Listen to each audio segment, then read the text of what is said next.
కోరుతూ ఉన్నాను. నేను కూడా ఎక్కువసేపు మాట్లాడను, అతి తక్కువ సమయంలోనూ ముగిస్తాను. ఈ కూడికి యొక్క ప్రాముఖ్యమైన ఉద్దేశం ఏంటంటే, ప్రవళిక యవన ప్రాయంలోనికి అడుగుపెట్టిన సందర్భంలో అడుగుపెట్టినటువంటి సందర్భముగా ఈ కొడుకును ఏర్పాటు చేస్తూ నూతన వస్త్రాలను బహుకరిస్తూ ఉన్నారు.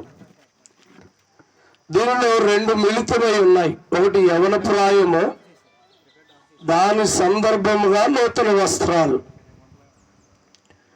యవన ప్రాయాన్ని కూర్చున్నటువంటి విషయాలు బైబిల్ గ్రంథంలో అనేకమైన విషయాలు రాయబడ్డాయి. పరిశుద్ధ గ్రంథంలో నుండి 119వ కీర్తన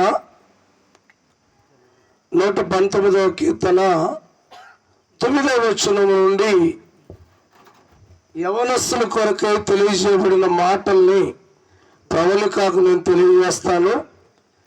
ఆ తర్వాత వస్త్రాలు కూర్చున్నటువంటి కొన్ని మాటలు తెలియజేస్తాను. ఇక్కడ బైబిల్ తీసుకొని ప్రార్థనకు వచ్చిన ఎవరంటే చదవండి. నాకు ఇది పట్టుకొని చదవడానికి అవకాశం దొరకట్లేదు. రైట్. 119వ కీర్తన 9వ వచనం చదవండి అమ్మ. లేకపోతే నువ్వు చదువుతావా? ఎవరన్నా ఉన్నారు చదివేవాళ్ళు? చదవమ్మా.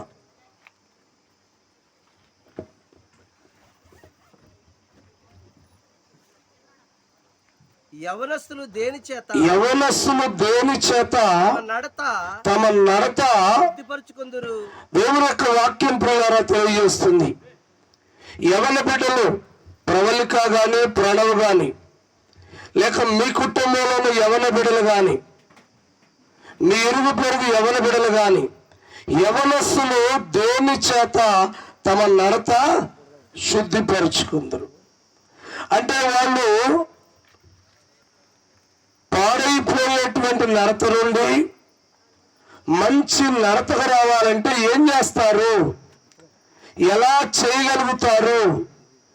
దేని చేత నడతను శుద్ధిపరుచుకుంటారు? ఉదాహరణ మీరు గమనించండి.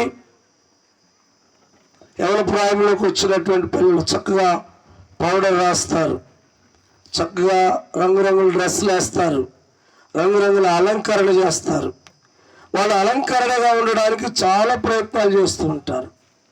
కానీ దేవుని యొక్క వాక్యము దేని చేత తమ నడత శుద్ధిపరుచుకుందరు. వారి నడత శుద్ధిపరుచుకోవాలంటే దేని చేత అని మాట్లాడుతూ అక్కడే అంటున్నారు. చదవండి. నీ వాక్యమును బట్టి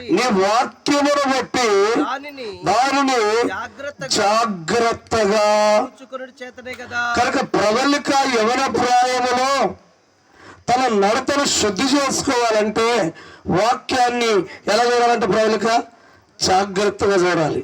అంటే కళ్ళజోడు పెట్టుకొని చదవాలి కాదు, రోజు చదవాలి దేవుని యొక్క వాక్యాన్ని. ప్రాణం నువ్వు కూడా ఏం చేయాలి? రోజు వాక్యాన్ని చదువుతున్నావా? ప్రాణం చదవట్లేదు కదా? ఈరోజు నువ్వు చదువుతావా? రోజు కూడా నువ్వు ఒక మంచి బిడ్డలుగా వెళ్తూ ఉండాలంటే దేవుని యొక్క వాక్యాన్ని అనుదినము చదవాలి. దేవుని యొక్క వాక్యమును బట్టియే కదా. అంటే వాక్యం ఏం చేస్తుందంటే నువ్వు ఎలా నడవాలో ఎలా నడవకూడదో మీ మమ్మీ చెప్పొచ్చు, మీ తాతయ్య నాయనమ్మ చెప్పొచ్చు, లేకపోతే అమ్మమ్మ తాతయ్య చెప్పొచ్చు, ఇంకా ఎవరైనా చెప్పొచ్చు.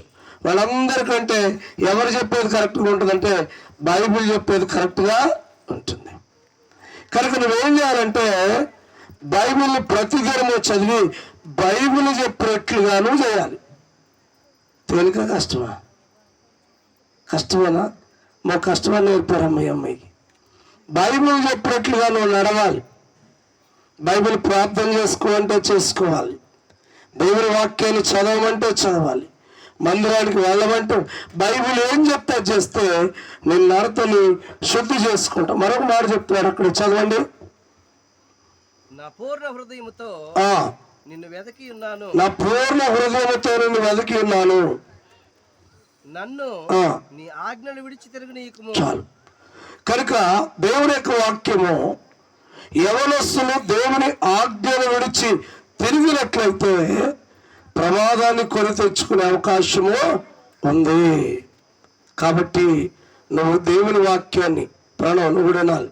దేవుని వాక్యాన్ని చాలా జాగ్రత్తగా గమనించాలి, చదవాలి, దేవుని వాక్యం చెప్పినట్లుగా చేయాలి. ఈ యవన ప్రాయం అనేది ఎవరిచ్చారు మానవులకి? తల్లిదండ్రులు ఇచ్చారా? అమ్మమ్మ తాతయ్య ఇచ్చారా? నాయనమ్మ తాతయ్య ఇచ్చారా? ఎవరిచ్చారు యవన ప్రాయం? విలాప వాక్యములు 3వ అధ్యాయము 27వ వచనం. విలాప వాక్యములు 3వ అధ్యాయము 27వ వచనములో ఎవరిచ్చారో చెప్తున్నాడు. ఎవరిచ్చారంటే యవ్వన కాలమున కాడిమోయిట నరునికి మేలు, నరునికి మేలు అతని మీద మోపిన వాడు యెహోవాయే. యవన ప్రాయం అనేటువంటిది దేవుడే అనుగ్రహించాడు. యవన ప్రాయములో కాడి మోయడం అనేది దేవుడే అనుగ్రహించాడు. ఇప్పటి వరకు వంట చేసావని ఎప్పుడన్నా? ఇక రేపు నుంచి నువ్వు వంట చేయాలి. బట్టలు ఉతికావు ఎప్పుడైనా? ఉతికావా? వచ్చా, నీకు స్కూల్లో ఉన్నావు కాబట్టి వచ్చానమాట. ఇక నుంచి అన్ని పనులు నీకు మీద ఒక దేవుడు ఒక అన్ని పనుల యొక్క బాధ్యతని మీద పెట్టాడు. ప్రాణం నీ మీద కూడా, నాకేం పర్లేదు అనుకోబోకు. ఎందుకంటే ఎవరి కాలమున కాడి మోయట నరునికి మేలు. అంటే బరువు మోయటం అంటే ఎడ్లు మోసే కాడి మోయటం అని కాదు. అప్పటి వరకు ఏం పని చెప్పకపోయినా అప్పటి నుంచి అమ్మా పలాని పని చేయి, బాబు పలాని పని చేయని ఒక బరువైనటువంటి పనులు ఎవరి ప్రాయంలో తల్లిదండ్రులు కానీ కుటుంబ సభ్యులు కానీ తెలియజేస్తూ ఉంటారు. అంతే కదండి. చిన్నపిల్లలకు చెప్తే పసిపిల్లడికి చెప్పావు ఏంటి అంటుంటారు. కానీ ఎవరి ప్రాయంలో వాళ్ళకి చెప్తూ ఉంటారు, పలానా పని చేయి, పలానా పని చేయి, పలానా పని చేయి. ఎందుకంటే కాడి మోపింది ఎవరంటే దేవుడు. అది నరునికి మేలు. దాన్ని మోపినటువంటి వాడు యెహోవాయే అని దేవుని వాక్యము తెలియజేస్తూ ఉంది. కనుక యవనస్తుల గురించి మరొక విషయాన్ని మనం జ్ఞాపకం చేసుకుంటే, ఇప్పటి వరకు మమ్మీ నేను చేయలేను, నా వల్ల కాదు అన్నాం.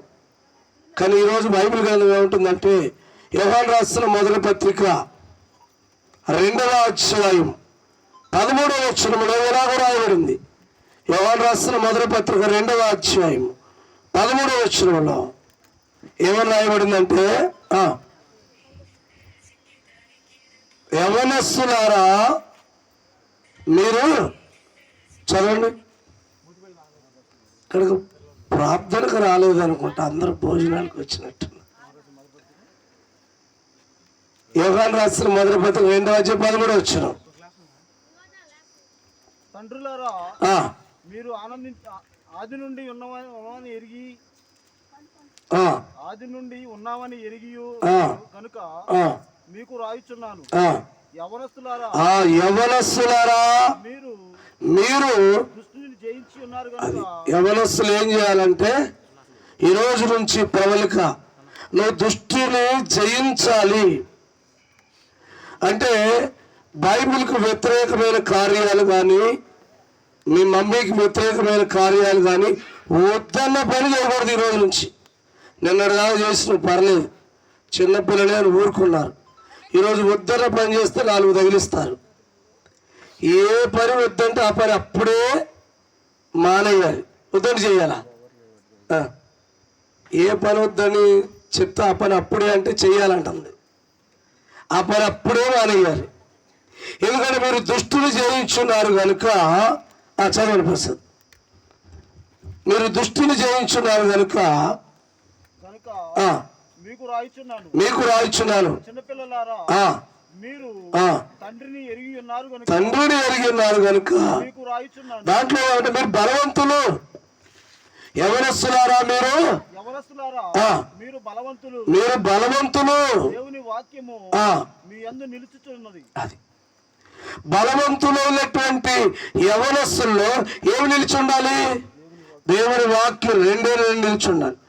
ఒకటి దేవుని వాక్యం, రెండు చదువు. ఇక నీకు ఏమి మీ పిల్లల్లో కూడా ఒకటి దేవుని వాక్యం నిలిచి ఉండాలి, రెండోది భౌతిక సంబంధమైనటువంటి జ్ఞానము చదువు నిలిచి ఉండాలి. నేను మొన్న రోల్పల్లి నుంచి వచ్చిన పెద్దలతో మాట్లాడుతున్నాడు. మా పిల్లలు ఫలానా చదువు చదివారండి, బీటెక్ అయిపోయిందండి, ఫలానా చదువు చదివారండి. నాకు చాలా సంతోషం వేసింది. ఎందుకంటే దేవుని వాక్యం నిలిచి ఉండాలి, అలాగే చదువు కూడా నిలిచి ఉండాలని దేవుని యొక్క వాక్యము మీరు బలవంతులు కనుక దేవుని వాక్యం యందు నిలిచింది అనే విషయం తెలియజేస్తుంది.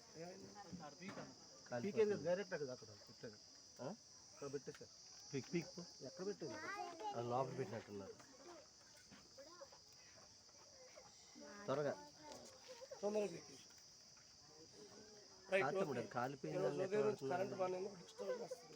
రైట్, పర్లేదు. నేను దేవుని వాక్యాన్ని తెలియజేస్తాను. ఆ తర్వాత మనం గమనించినట్లయితే యవన ప్రాయములోకి వచ్చినటువంటి వీరిరువురికి నూతన వస్త్రాలు బహుకరిస్తున్నారు. ఎప్పటి వరకు నీ ఇష్టం వచ్చినట్టు డ్రెస్ వేసుకున్నావు కదా, మమ్మీ ఇది వేసుకుంటానంటే మమ్మీ ఎప్పుడు వద్దలేదు. Choice is your Pravalika. ఈ రోజు నుంచి నీకు నూతన వస్త్రాలు బహుకరించిన దగ్గర నుండి నీ ఇష్టం వచ్చిన వస్త్రాలు కాదు, దేవుడు చెప్పినటువంటి వస్త్రాలు, మీ తల్లిగారు, మీ తాతయ్య, నాయనమ్మ, అమ్మమ్మ, తాతయ్య చెప్పినటువంటి వస్త్రాలను మీరు ధరించుకోవాలి. చిన్నపిల్లలు అనుకోండి, అమ్మ చిన్నపిల్లలకి ఎలాంటి డ్రెస్సులు వేస్తారు? ఈ చంకలు కనపడతాయి, చేతులు కనపడతాయి, కాళ్ళు కనపడతాయి, మోడల్ వస్త్రాలు వేస్తారు. యవన ప్రాయంలోకి వచ్చిన తర్వాత అటువంటి వస్త్రాలు వేసుకోవడానికి అవకాశము లేదు. ఎందుకంటే బైబిల్ గ్రంథంలో దేవుని యొక్క వాక్యం ఇలాగ తెలియజేస్తుంది. పేతురు రాసినటువంటి మొదటి పత్రిక 3వ అధ్యాయం బహుశా 4వ వచనం 3వ వచనం నుంచి చదివినట్లయితే, జడలు అల్లుకొనుటయు, బంగారు నగులు పెట్టుకొనుటయు, వస్త్రములు ధరించుకొనుటయు, వెలుపటి అలంకారము మీకు అలంకారముగా ఉండగా. ఈ రోజు మాత్రం నూతన వస్త్రాలు నీకు ధరింపజేస్తున్నప్పటికీ, మంచి ఖరీదు కలిగిన వస్త్రాలు ధరింపజేస్తున్నప్పటికీ ప్రవలకు ఏమన్నారు? వస్త్రములు అను వెలుపటి అలంకారము మీకు అలంకారముగా ఉండక. ఏముండకూడదట? ఏం అలంకారం ఉండకూడదు? బాగా డాబ్సారిగా వెళ్తారు చూస్తారా, అలాంటివి ఉండకూడదు. చాలా సింపుల్గా పద్ధతిగా ఉండాలని దేవుని వాక్యం తెలియజేస్తుంది. ఈరోజు సహోదరుల గురించి చెప్పకూడదు, కానీ ఎన్ని మోడల్ డ్రెస్సులో, ఎన్ని మోడల్ బ్లౌజులో. ఒక పెళ్లి కూతురికి బ్లౌజు కుడితే 100 రూపాయలు తీసుకుంటారు కదమ్మా, కాదా? మరి ఎంత? ఒక బ్లౌజు కుడితే ఎంత? బ్లౌజు మాకున్న షర్ట్ అంత ఉంటుందా? అంత ఉంటుంది. ఒక బ్లౌజు పెడితే అమ్మాయి చెప్తుందండి 3000 అంట. 3000 కాదు, 10,000 బ్లౌజ్ డిజైన్ కూడా ఉంది. అంటే అయ్యగారు మా మీద పడి ఎందుకు ఏడుస్తారంట. నేను అలాగ అంటలేదు. వస్త్రాలు మంచివే, వేసుకోవాలి. కానీ దేవుని గ్రంథం ఏమంటుందంటే, వెలుపటి అలంకారము మీకు అలంకారముగా ఉండొద్దు. వస్త్రాలను చూపించుకొని నేను ఎలా రెడీ అయ్యాను, ఎంత బాగుందో, ఈ చీరంతో తెలుసా, ఈ నగంతో తెలుసా అని చెప్పకూడదట. మరి ఏం చెప్పాలట? అక్కడ చెప్తున్నాడు దేవుని వాక్యంలో, సాధువైనట్టు మృదువైనట్టునైనా. ఎలాంటి అలంకరణ ఉండాలంటే, సహోదరులు కొంతమంది అంటారు, ఆమె నోరు తెరవకూడదండి, ఆమె నోరు తెరిస్తే మా ఉండలేమండి, కంపు కొట్టిద్దండి. అంటే నేను అన్నా, బ్రష్ చేయదా ఏంటని. బ్రష్ చేయడం కాదయ్యా, నోరు తెరిస్తే అన్ని బూతులు మాట్లాడు. అలాగా ఉండకూడదు, సాధువుగా ఉండాలి. నువ్వు కూడా ఎలా ఉండాలి? సాధువుగా ఉండాలి. అంటే ఏం చేయాలి? అబ్బా మమ్మీ అనాలి, అంతే. మరి అలా మమ్మీ మంచిగా మాట్లాడాలి, వెరీ గుడ్. నువ్వు ఎట్లుండాలి? అలిగి అన్నం తినకూడదు, అంతేగా? అంతే. 6 రోజులు అన్నం తినకూడదు, అంతేగా? చాక్లెట్లు మాత్రం తిన, అంతేగా? కాదా? మరి ఏం చేయకూడదు? మీకంటే మీ తమ్ముడు స్పీడ్గా చెబుతుంది అక్కడ. వాడిని వదిలిపెడితే మొత్తం దున్నేసేస్తుంది. నువ్వేం చేయకూడదు? ప్రతిదానికి అలగకూడదు. అమ్మ చెప్పినటువంటి మాట. కాబట్టి ఎలాంటి అలంకారం కావాలంటే, సాధువైనట్టు సాధువైనట్టు రెండోది మృదువైనట్టు గుణమును ఎలాంటి అలంకారము గల మృదువు కలిగినటువంటి అలంకారం. చాలా మంది సహోదరులు తెలుసు, అలిగారు అనుకోండి, ఇంట్లో ఒకటే సౌండ్, బాజా భజంత్రీలు మోగుతాయి. ఏంటమ్మా? గిన్నెల సౌండ్. బాజా భజంత్రీలు కూడా అట్లా మోగించలేరు. అలిగారు అనుకోండి, గిన్నెల సౌండ్, ఇది అది ఎట్టయ్యా అది ఇట్టయ్యా, తర్వాత దానికి సొట్టబోవాలి. ఇదంతా పెద్ద ఇబ్బంది. అలాంటి స్వభావం ఉండకూడదట, మృదువైనటువంటి స్వభావం ఉండాలి. కనుక ప్రబలిక నువ్వు కూడా ఎలాంటి స్వభావం నేర్చుకోవాలి? మృదువైన. మీ అమ్మకు కూడా ఉంది మృదువైన స్వభావం. ఏదైనా అంటే ఊరికే ఏడ్చిద్ది అనమాట. మంచి స్వభావం, మృదువైనటువంటి స్వభావం కలిగి ఉండాలని దేవుని యొక్క వాక్యము తెలియజేస్తుంది. కనుక ఎటువంటి వస్త్రాలు బైబిల్ గ్రంథంలో మనం గమనించినట్లయితే నీతి అనేటువంటి వస్త్రాన్ని తొడుక్కోవాలి, సమాధానము అనే వస్త్రాన్ని తొడుక్కోవాలి, రక్షణ అనే వస్త్రాన్ని తొడుక్కోవాలనే విషయాలు బైబిల్ గ్రంథంలో చాలా ఉన్నాయి. మైక్ ఉంటే నేను కూడా గట్టిసేపు చాలాసేపు చెప్పేవాడిని, ఇక నాకు కూడా ఓపిక అయిపోయింది అన్నమాట.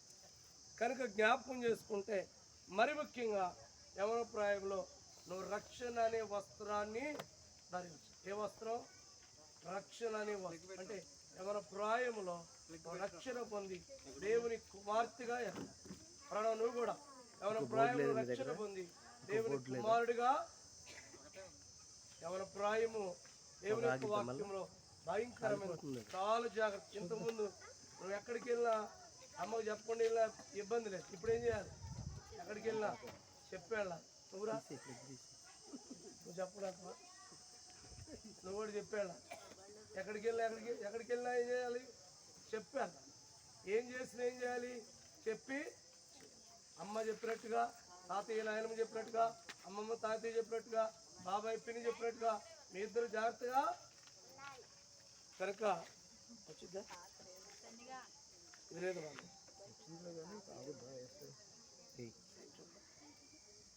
లైట్లో ఏమాకంత ఆఫ్ చేయండి, ఫొటోస్ రైట్, ఓకే, సరే, మంచిది. కనుక యవన ప్రాయాలు జాగ్రత్తగా ఉండాలని తెలియజేస్తూ గ్రంథంలో తెలియజేస్తున్నటువంటి సాధువైనట్టు మృదువైనటువంటి అలంకారం కలిగి ఉండాలని, నీతి అనేటువంటి వస్త్రమును, సమాధానం అనే వస్త్రమును, అలాగే రక్షణ అనే వస్త్రాన్ని మీరు ధరించుకోవాలని కోరుకుంటూ చక్కగా ప్రేమతో ఓపికతో ఉన్న మీ ఇద్దరికి ప్రత్యేకమైన వందనాలు. తర్వాత మీ అందరికీ నా వందనాలు తెలియజేస్తున్నాను. మరి